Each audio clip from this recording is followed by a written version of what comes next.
Sejam muito bem-vindos a mais um TV Simpro, programa do Sindicato dos Professores de Mogi das Cruzes e Região, temporada 2024, agora no novo formato multiplataforma. Você encontra a gente no YouTube, você encontra a gente no Instagram e breve em outras plataformas também. Hoje nós vamos falar sobre educação e tecnologia. E para isso eu recebo a professora Alba Maria Ferreira Rossi. Professora, obrigado por ter aceitado conversar com a gente sobre esse tema, que a gente já trouxe outros convidados aqui para falar sobre, mas a senhora tem um ponto de vista um pouquinho diferente e eu gostei.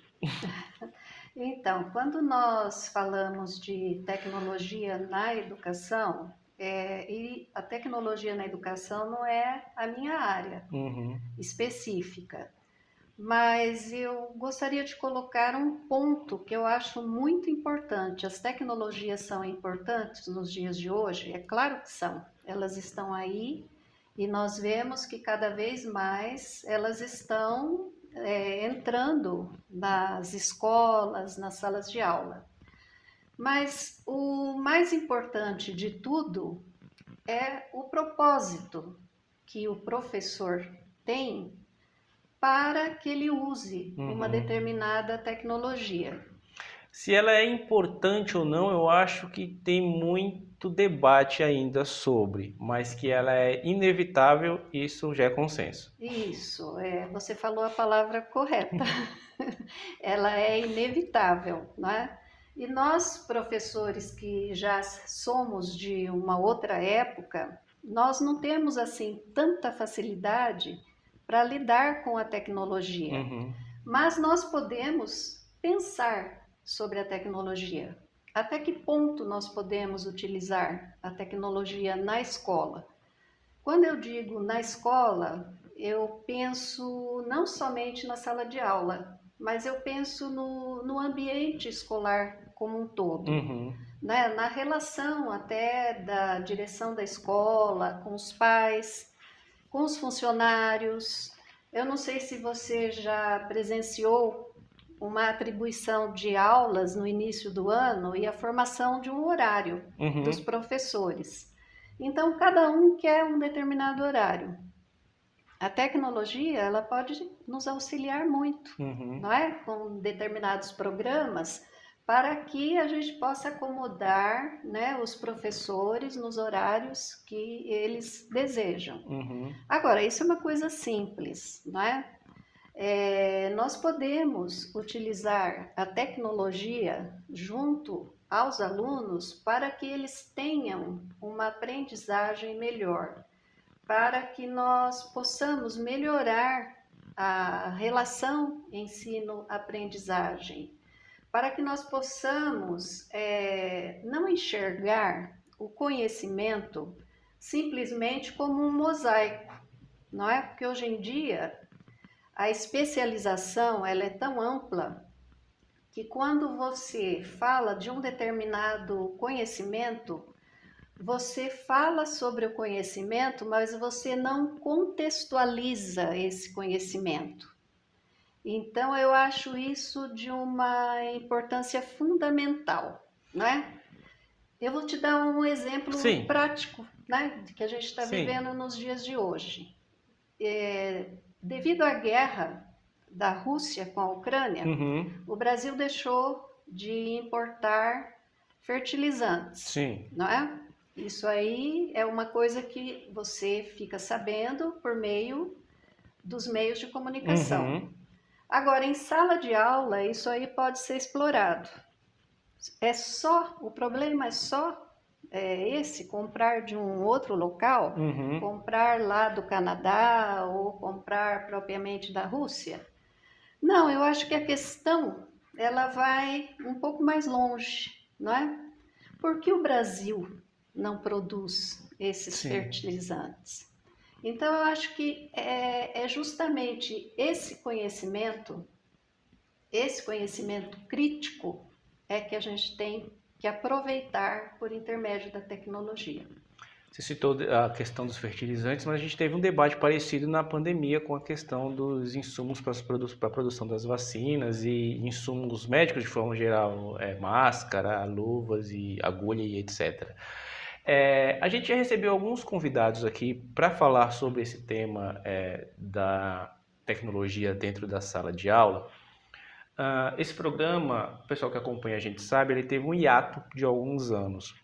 Eu estava à frente da última temporada antes desse hiato, foi lá em 2018, salvo engano, 2017, 2018, e voltei agora para a retomada desse projeto, a convite aqui do pessoal do sindicato, o convite que eu fico muito honrado de ter recebido.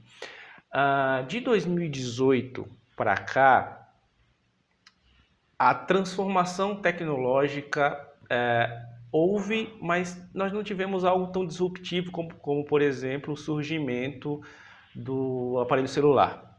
Isso não existiu. Estamos tendo agora com as questões da IA. Mas a gente teve uma mudança de comportamento de a tecnologia estar conosco o tempo inteiro, em todos os lugares. Aqui no nosso bate-papo, o meu celular não está aqui no meu bolso agora, mas está aqui do meu lado. E eu percebo que nesses meus bate-papos, eu percebi que tem alguns professores que encaram isso como você está demonstrando, de uma forma positiva, no sentido de isso me abrir novas possibilidades de aprimorar a minha didática, não sei se eu me expressei da forma correta, e tem professores que encaram isso como uma barreira a mais que ele tem que transpor para poder alcançar aquele aluno. A gente tem exemplos de países na Europa, por exemplo, que tinham a tecnologia liberada nas escolas e agora proibiram e não pode mais celular na sala de aula. Provavelmente você já ouviu falar sobre isso. Eu queria que você falasse um pouco sobre isso. Você acompanhou esse processo, passamos por uma pandemia onde as aulas foram todas online. Você acompanhou todo esse processo de integração da tecnologia dentro da sala de aula. Queria que você falasse o seu ponto de vista sobre isso. Bom, eu acho que tudo na vida tem que ser usado com equilíbrio. Muitas vezes, né, a utilização desses meios justamente para o aluno se distrair, né? Então você chega lá, coloca um filme, né, para que o aluno assista, válido? Mas tudo isso como eu disse, tem que ter um propósito. Aí você fazer a discussão do filme, não é? Mostrar ali para quem é professor de história, inclusive o professor da sala, ele pode, junto com os outros colegas, ele fazer um trabalho interdisciplinar. Isso é muito bom. Agora, se a tecnologia é usada simplesmente pela tecnologia, para dizer que está, né, que o professor está usando, porque ele é um professor que tem domínio, porque o problema não é o domínio da técnica em si, porque se você é um professor e você não tem assim tanta aptidão, mas você tem na sua sala de aula 30 alunos ali que são técnicos em informática, não é? Que já nasceram na era digital. E eu tenho certeza que se você coloca para esses alunos, vocês poderiam me ajudar? Eu gostaria de fazer com vocês um trabalho aqui em sala de aula, mas eu não me sinto tecnicamente, né, apto a fazer isso. E eu tenho certeza que esses alunos irão ajudar. Então, o problema não é bem do instrumento, da técnica em si, mas o problema é você saber realmente utilizar de maneira adequada. Porque a tecnologia ela vem para ajudar. Ela não é como muitas vezes a gente começa a perceber, uma barreira para que o professor utilize, mas utilize com dificuldade. ou então, como antigamente, aquelas salas de vídeo, que o professor ia lá para a sala de vídeo, Uhum. né, e levava os alunos para dar uma aula diferente, mas ele muitas vezes não se sentia assim muito à vontade, né? E nós estamos sabendo usar a tecnologia em sala de aula? Eu acredito que muitos professores estão sabendo, mas eu não colocaria o peso desse aprendizado somente para o professor. Hum. Eu colocaria em termos de sistema e de política educacional. Será que o sistema que eu trabalho, vamos imaginar, estou dando aqui fazendo, né, uma ideia, Uhum. o sistema municipal, será que existe realmente uma política educacional que coloque elementos para que eu, professor, consiga usar toda essa tecnologia de forma adequada? E eu vou mais longe. Será que existe recurso suficiente para que haja manutenção na escola dos computadores, dessas salas onde eles utilizam o televisor, não é? Uhum. E de todos esses elementos, né, que são elementos novos, até você está falando da inteligência artificial, né? Será que existe e poderia existir? Eu acho que o correto seria existir pessoas que pudessem orientar a escola na utilização desses novos materiais. Sendo assim, você acha que o professor iria ter tanta dificuldade para usar uma tecnologia? Não, Eu acredito acredito que que não. não. Acredito que não. Então, eu acho que o problema não é o professor. O Uhum. problema é a política educacional, é o sistema que dirige, não é, essas escolas, não é, que são vinculadas ao sistema tanto municipal como estadual, a terem um apoio, não Uhum. é? E saberem, porque o professor, ele está ali para passar o conhecimento e fazer com que aquele conhecimento ele chegue até o aluno com uma determinada finalidade.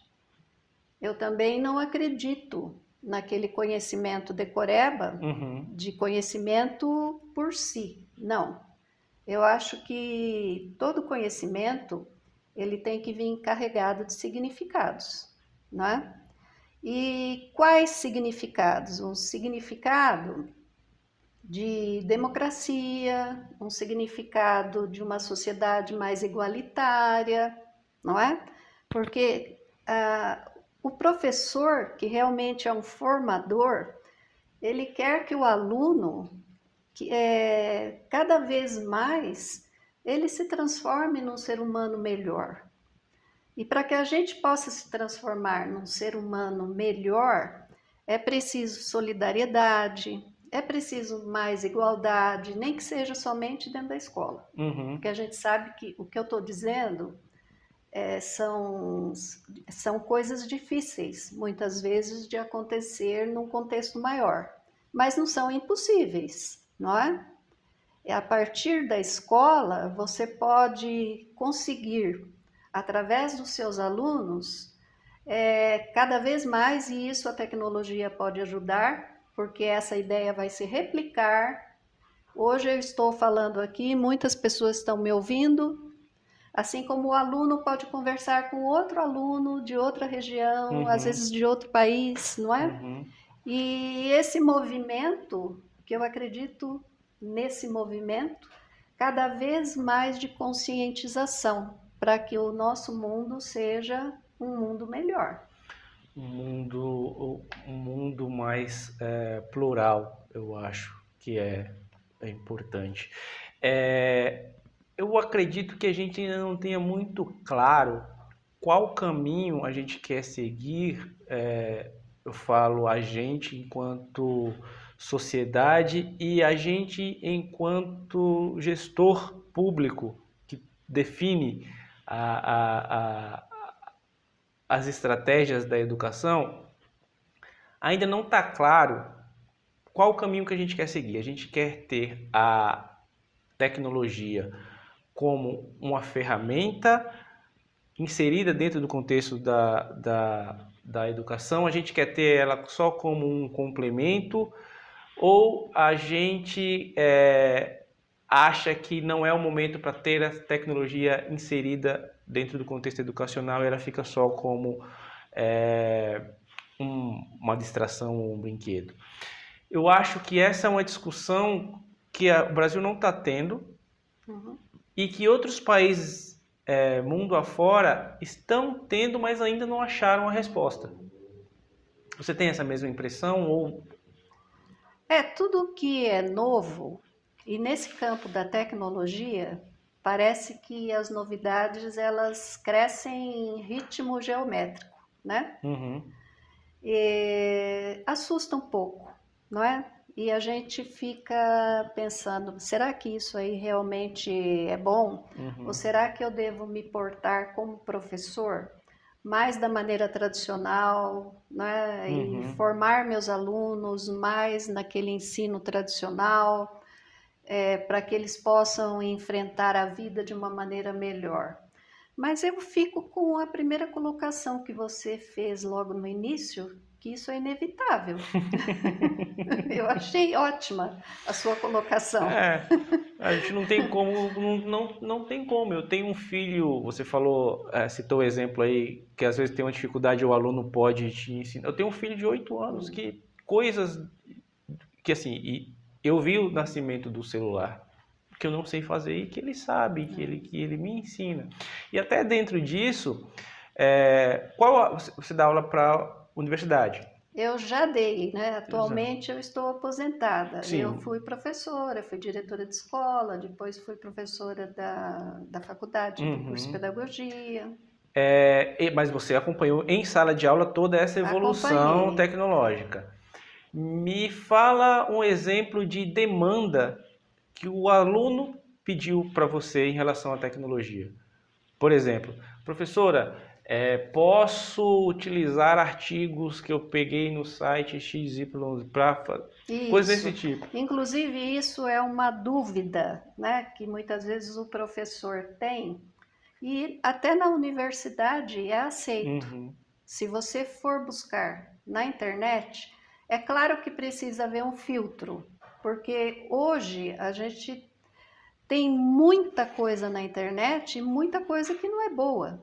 Então, uma coisa que o professor pode orientar é o que realmente vale a pena você ler, pesquisar na internet.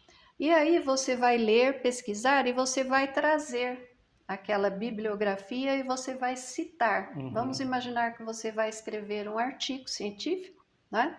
Você pode citar na sua bibliografia aquela fonte da internet, sem problema nenhum. Isso já é aceito, até nas maiores universidades aqui do país. E em relação assim ao que o aluno gosta de usar o celular na sala de aula. Todos eles gostam de trazer o celular, não utilizar assim. Eles gostam muitas vezes, o professor está explicando e eles estão lá no celular vendo aquilo que interessa, né? Então, o que a gente tem que fazer? Você tem que buscar a atenção deles, em vez de você ficar chamando a atenção, falar, não, guarda o seu celular, você vai dizer, não, vamos tentar pesquisar esse assunto. E aí você começa. Você, Joãozinho, a respeito aí, como eu falei do fertilizante, né? Pesquisa aí para mim. Agora vamos juntos aqui pensar, né? Será que essa fonte que você pesquisou é uma fonte segura? Né? Vamos tentar procurar para ver se aquilo que está sendo dito é o correto. Então, isso é uma maneira, eu acho que muito saudável de você fazer o uso da internet em sala de aula. Quando eu estava na faculdade de jornalismo, nós tínhamos os projetos que nós fazíamos com os professores de fotografia, rádio e TV, tinha o impresso. Então, aprendíamos a diagramar um jornal, imprimi-lo e distribuir na faculdade. A gente aprendia a fazer um programa de televisão com TP e bancada, estilo Jornal Nacional. Isso já faz 10 anos que eu saí da faculdade. Eu imagino que tenha mudado o cenário lá dentro e hoje, ao invés de você aprender a fazer um programa para televisão, você aprenda a editar um programa para o YouTube usando o seu celular. Ou, ao invés de você aprender a diagramar um jornal impresso, você aprenda a criar um blog ou um videoblog para as redes sociais. Na minha época de escola, o máximo era vamos criar uma conta no Twitter, que era o que estava de faculdade, que era o que estava surgindo. Projetos assim, já integrando a tecnologia ao currículo. Você encara como ele sendo bem-vindo? Eu acho admirável isso. Eu acho assim uma coisa muito boa, mesmo porque você vai incentivar os alunos, inclusive, a escolher temas que são temas da atualidade, e ele vai se sentir motivado. Uhum. E vai melhorar muito a relação de aprendizagem. Então, isso que você citou, eu acho magnífico. Acho muito bom mesmo. Porque até na época que eu estava na faculdade, já eram coisas que estavam meio em desuso. Então, assim, jornal impresso, revista... Eu comecei fazendo mimeógrafo. Entendeu? Coisas que na época já não era mais mainstream. É a já idade estava da se concentrando. pedra. Não, eu estudei numa escola que ainda tinha mimeógrafo. Não é tão antigo assim. Ó, mas falando, né, eu falei idade da pedra, né? Eu gostaria de citar uma coisa que eu acho muito interessante, que outro dia eu ouvi um filósofo, a ideia não é minha, eu ouvi um filósofo falar sobre isso. É sobre o mito, né, da caverna citado por Platão, o mito da caverna. Então ele compara esse mito da caverna com as imagens que as pessoas que estavam acorrentadas e não podiam sair para a luz, elas viam essas imagens, elas viam as sombras e elas confundiam essas sombras com a realidade. Então ele diz assim que se a gente for trazer isso para a nossa época contemporânea, a gente vê também na internet, né? Por meio das fake news, né? Que as pessoas veem a imagem, veem muitas vezes o texto ali, mas que aquilo não corresponde à realidade. E eu já pensei também além, né, desses alunos que muitas vezes não têm assim em casa muita assistência familiar, mas eles têm um celular na mão e que eles ficam dentro do quarto. Eles são prisioneiros da caverna, né? São prisioneiros do quarto, porque ficam sempre ali no celular, eles não interagem, eles muitas vezes não interagem nem muito com a família e acabam tendo visões de vida totalmente distorcidas, acabam entrando nessa dark web que se fala, né? Onde existe aí aquilo que realmente não é bom, né? Não é bom para a saúde mental, não é bom para o ser humano como um todo, né? E não é na Dark Web não, tá? A Dark Web era algo, um acesso a uma internet mais profunda. Mais profunda, sim. Onde você tinha acesso a toda sorte de situações não legais. Mas agora isso migrou para a internet como um todo. Então você entra na rede social, nas redes sociais de forma geral, e tem uma pessoa lá destilando ódio gratuitamente. Tive uma conversa, um programa que eu gravei com o delegado Francisco Del Puente, que a gente falou sobre o cyberbullying, por exemplo, que é uma forma negativa de se usar a tecnologia para oprimir as pessoas, os colegas dentro da sala da sala de aula. Isso é terrível, né? Então, assim, nós éramos felizes quando esse tipo de coisa estava só na Dark Web. Agora não está, agora está na mão do meu filho de 9 anos. Mas a gente, como eu falei, é inevitável, a gente tem que conviver com isso. Por isso é importante que o professor abrace essa causa. Por esse motivo.